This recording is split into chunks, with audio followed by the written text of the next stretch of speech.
Hi everyone, hope you're doing well as we approach week 5 of the Better You Challenge. My name is Ray Hearn and I am the fitness lead for the on-site fitness centers in the Milwaukee area. Today I just wanted to go through some important things regarding the foundational movement patterns for strength training. This is your week 5 bonus material. I hope you guys enjoy the content. It's something I'm very passionate about and really want to share information with you guys regarding strength training. There's enough content in here to talk for a long period of time, but I'm going to try to keep it under 15 minutes for you guys just to kind of give you an overview of the strength training foundational patterns, how you guys can start with them, some basic, beginner regressions, and then some progressions and some tips for success if you're going to start a program. So just moving along here, these are questions that I have clients ask me, and these are questions that I ask them before they start on any program. When you're talking about strength training, there are a lot of misconceptions out there, what it's for, who should be doing it. I just try to portray the message to anyone I'm working with, whether it be an individual or a group. How can I improve the quality of life and everyday function for you? So that's a question I'll ask. It's a question you should ask yourself. How can I make your body more resilient, meaning less prone to injury, can withstand more stress from everyday life? I'll always ask, what is the risk versus the reward of the type of exercise or specific movement pattern that we're going to be doing? I never want to put someone at risk to injure them. It depends on what somebody's goal is going to be, and that's something that I would establish in any beginning strength training program for that individual. But there's always a risk versus reward, so you want to identify what that is. Obviously, there's going to be more reward for someone who's trying to PR as a power lifter than someone who is just trying to maintain strength and in general fitness. So goals are going to vary from person to person. But the other thing you need to just kind of consider, and this can sometimes steer people away from wanting to strength train, is staying pain free or being able to reduce current pain. I've found over my 15 years in personal training that I'm able to help people reduce pain significantly by exercising, not the other way around. So these are just questions to kind of consider before you would start a program, whether it be with a personal trainer, whether it be through an app or another, licensed professional or accredited professional.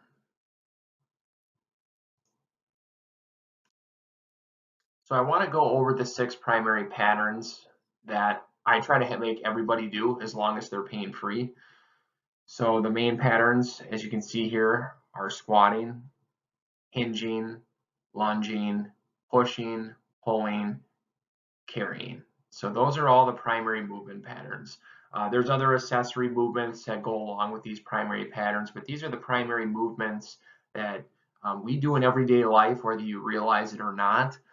So practicing them in the weight room will only build a stronger foundation so you're less prone to injury, so you can perform better in everyday life.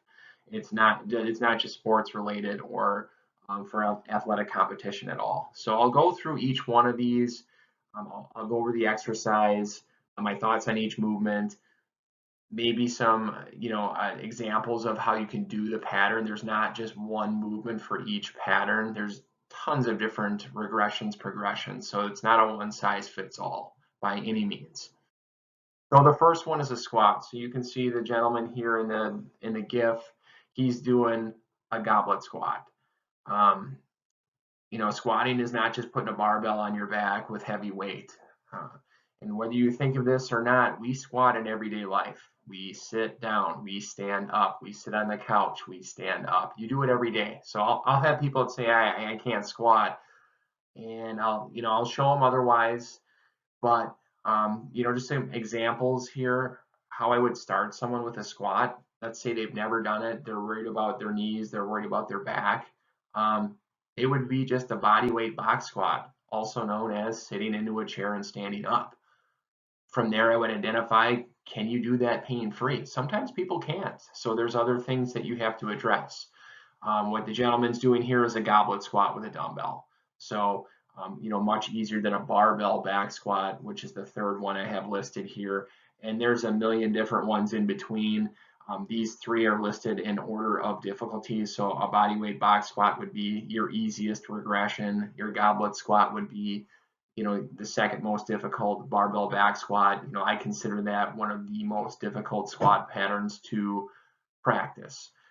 But there's so many different variations in between these. These are just examples. I would say if you're interested more, reach out to one of the trainers at HD at any of the locations, including myself, and I'll go over the pattern with you in more detail. I mean, I could spend an hour just talking about squatting and the different tips and techniques, but just want to give you guys a brief overview today. So the next one's a hinge. To me, this is one of the most important ones. So hinging, bending at the waist, bending at the hips, with minimal bending at the knees, depending on what kind of hinge you're doing. We're all very weak as a society in the posterior chain. So that's upper back, low back, glutes, your butt, hamstrings, even calves. That whole posterior chain is severely neglected. So to me, this is an important pattern to teach someone. It's often one of the hardest ones to teach, but to me, it's one of the most important.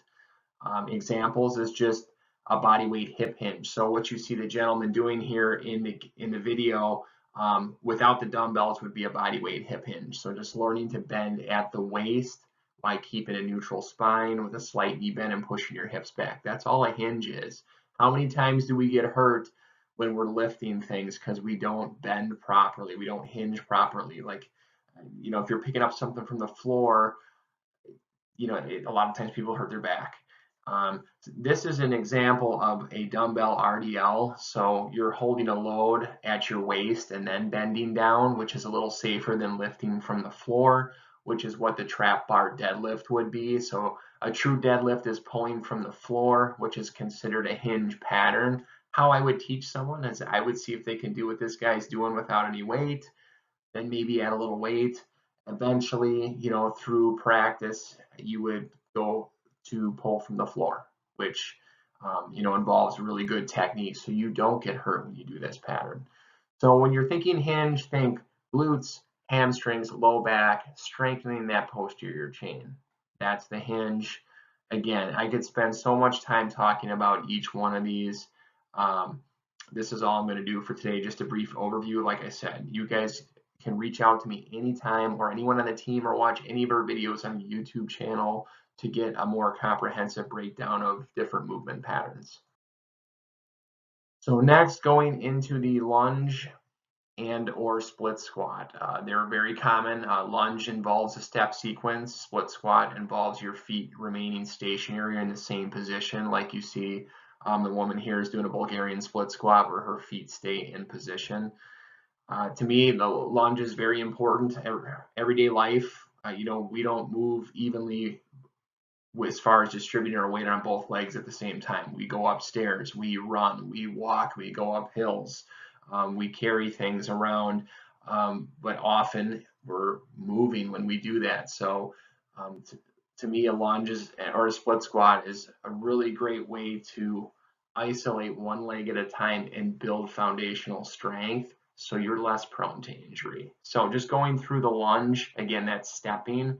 I would start someone with an assisted step back lunge. That means you would hold something in front of you like a chair or a ballet bar or a suspension trainer so you have some support. Then you would step backwards. And if someone's pain-free and they can do that well with good balance, I would maybe progress them to like a weighted step up where you're stepping up onto a box of a certain height. Moving forward, I might add weight in someone's hands, and I might go into a forward backward lunge combo where you step forward, step backwards. So, and there's all different variations of these. These are just examples. I just want to keep it simple for today. Going to the split squat, like I said, the lady in the video here, she's doing a Bulgarian split squat. So her rear foot is elevated and there's a slight forward lean, so that's going to put more emphasis on the glute and the hamstring to help your quad. So it's a really great exercise, probably one of my favorites if any of you know me. But just how would I start someone with a split squat? Again, it would be assisted, holding something for support. Both feet would be on the ground level. I wouldn't have the rear foot elevated like you see here. If someone does that well, progress them to adding weight. And then I would go to like a rear foot elevated or a Bulgarian or a front foot elevated split squat. So you're going from different heights as long as someone's established that they're pain free and have good balance. So that's the lunge and the split squat. Another great pattern. For me, if I can only pick one movement to do, this would be the one. Moving on to push. Pushing can be done overhead, which would be vertical, or horizontal, like the incline press you're seeing here in the video. To me, horizontal presses are a little less risk. Not as much skill is needed to press out in front of the chest versus pressing overhead. There are other factors involved. Not saying you can't press overhead, but shoulder mobility, shoulder pain are big hindrances to somebody being able to do overhead movements. So if someone can't lift their hands over their head, directly over their shoulders, past their ears, pain-free or without compensating, I wouldn't have you do anything overhead. So horizontal pushing, example, push-up or an incline push-up using support. A cable chest press if you're standing with cables behind you on a cable machine and pushing straight out in front of your chest. An incline dumbbell press like you see in the video here. Those are 3 examples of horizontal presses. Vertical presses, I would normally start someone like by testing their overhead mobility and making sure they're pain-free when they lift their hands overhead. And I might start with the landmine, which is something that doesn't go directly overhead, but it gets pushed out in front, make sure someone's pain-free. Next, I would use a resistance band, something that keeps you under constant tension, and just push over the head that way. And then I might progress to a kettlebell overhead press. And there's more. There's barbell strict military presses. They put a lot of strain on the shoulders and the back. Very often you'll see compensation. So there's a reason why I keep reiterating regressions and progressions of movements. Like you want to make sure someone has the range of motion, someone can do it pain-free before you put them in that position. So pushing movements, I guess I didn't really cover this yet. Primarily work chest, triceps, anterior part of your shoulder. Those are probably the prime movers in most cases, but again, it's going to vary based on the exercises, which is why I'm not going to go into every single movement on here and specifically all the muscles that are working. So we got my buddy the Rock here. So pulling, another important movement pattern that hits the posterior chain. So the rear shoulders, the upper back, the mid back, often areas that we neglect because everything we do pulls us forward. We strengthen the anterior, we overdevelop the front side, which pulls our shoulders forward, which gives us bad posture. So pulling is another one of the most important patterns if you ask me. Here we have the Rock doing a bent over single arm dumbbell row. How I would start someone though, I would just put them on a bench, chest supported, to make sure they're not going to hurt their back, and watch them pull either cables or dumbbells. And that way I can see how their elbow, shoulder, everything moves pain-free, their back is supported, posture is not as hard to maintain. Then progressing to maybe a seated cable row, and then going to something like what the Rock's doing here, maybe going single arm where you're just doing a bent over row. It could be a bent over barbell row. And like I said, there's so many different movements. I can't even list them all. I'd have over 100 on here. Pulling can also be done vertically. So many of you are probably thinking, pull-ups, chin-ups. That's kind of the gold standard of a vertical pull where I would try to progress someone to those movements. I'm going to start them off either with a band pull down or a machine like lat pull down. So you're pulling from overhead, pulling down. I start someone with a neutral grip, which is just your hands facing each other and pulling down. It's the most shoulder friendly. Maybe I would progress to like a band assisted pull-up where you're standing on a super band that helps lift you up, or using an assisted pull-up machine that has counterweight, so you can work on technique and develop strength before progressing to a pull-up or a chin-up. Uh, Again, with pulling, like I said before, hinging, a lot of posterior chain areas. General population are very weakened, so pulling and hinging are they're a must when I'm taking people through programs. I make them go through these patterns because we want good balance. We don't just want to look good and be strong in the front. We got to have good balance to reduce the risk of injury. So hitting that posterior chain, very important. So the last one here is a loaded carry. It's also an important pattern. I mean, they're all important, but this is an example of a dumbbell farmer carry. What you're seeing here, you can pick up from the floor, which is a deadlift, or have them on an elevated surface platform, a rack, and you're stacking your shoulders down and back over your hips and walking under control while you're holding a load. Why is this important? You're teaching your body to carry a load and be stable and be pain-free. You're working on coordination, you're working on core stability. Your whole body has to be strong and stable to move a significant load. So again, you're seeing a dumbbell farmer carry here. I would probably start someone with something like this. Then maybe I would try out a suitcase carries where you just carry an offset load, like carrying on one side without leaning or compensating like we all do at the airport. Um, then, the gold standard is like a double overhead carry, which you can't carry as much overhead as you can at your sides. But again, someone has to have the shoulder mobility and be pain-free to get to that point. So I'm starting with a dumbbell farmer carry, I would go to some kind of suitcase or offset carry, and then maybe work towards some type of overhead carry. If you're going with a farmer carry and you're thinking for general population, from a rehabilitation standpoint, we should be working towards carrying 50% of your body weight for 30 seconds. So that's the one in the picture here. So that would be about 25% of your weight in each hand. Not easy to do, but not impossible, but it's a good starting point to work towards. And if someone can't do that, there are ways to progress them so they can get to that point. And not only are farmer carries important for stability, core strength, carrying a load, coordination, but grip strength. It's another area where a lot of the general population has trouble, is having a strong grip. So farmer carries and any kind of pulling movement are going to help address that.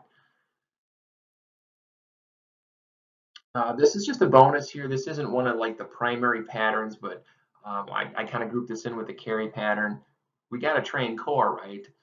So for me, if any of you have worked with me or would like to in the future, I'm very big at teaching someone to resist movement with their core before taking them through movement, but I will do both.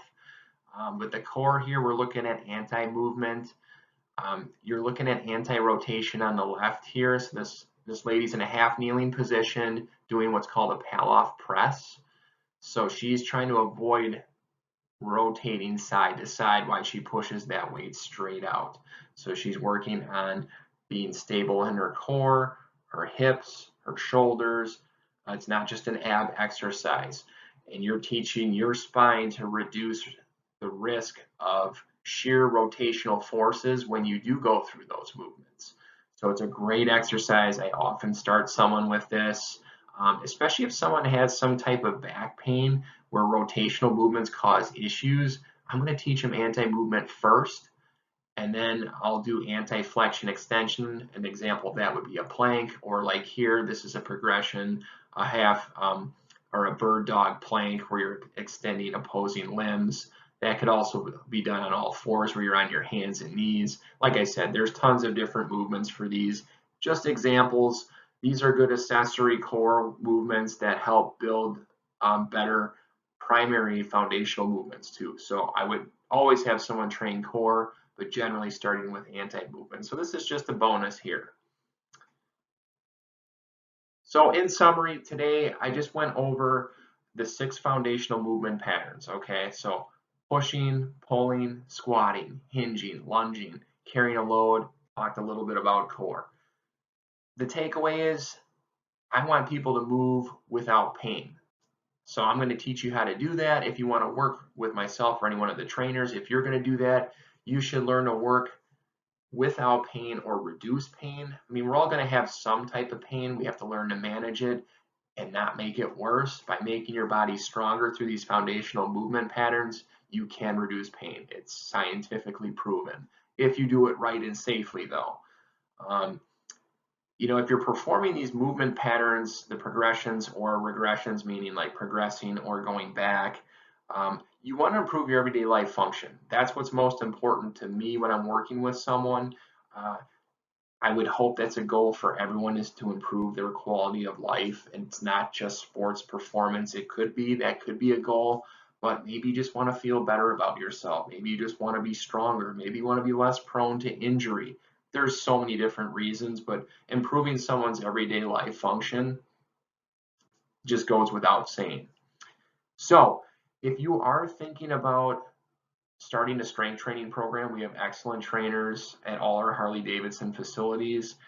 If it's something you've never done, you're not sure about, we train people on site. We train them over Teams, over the camera. It's a little bit harder, but we can still do it. I've done it plenty of times. I've done it for family members. The other trainers on staff have done the same, so that's an option. If you're not going to work with one of us, I just recommend finding a coach that knows what they're doing. They're passionate about improving somebody's life. They're a credible professional that can teach you how to be better. So that's all I have for you guys today. There will be a quiz, pretty simple. Just if you look through the slides and listen to me blab for a little bit. I hope you guys learned something. Like I said, I could talk forever about these movement patterns. I could spend all day on it. Reach out to me if you want to know more. I hope you guys have success in our Better You Challenge as we move towards the end in week 6. Looking for some good feedback. Make sure you reach out to our wellness lead, Brittany Walensky, if you have any questions regarding the challenge. That's it for me. Again, my name's Ray. Hope you guys have a good day and learn something new about strength training today and those foundational movement patterns.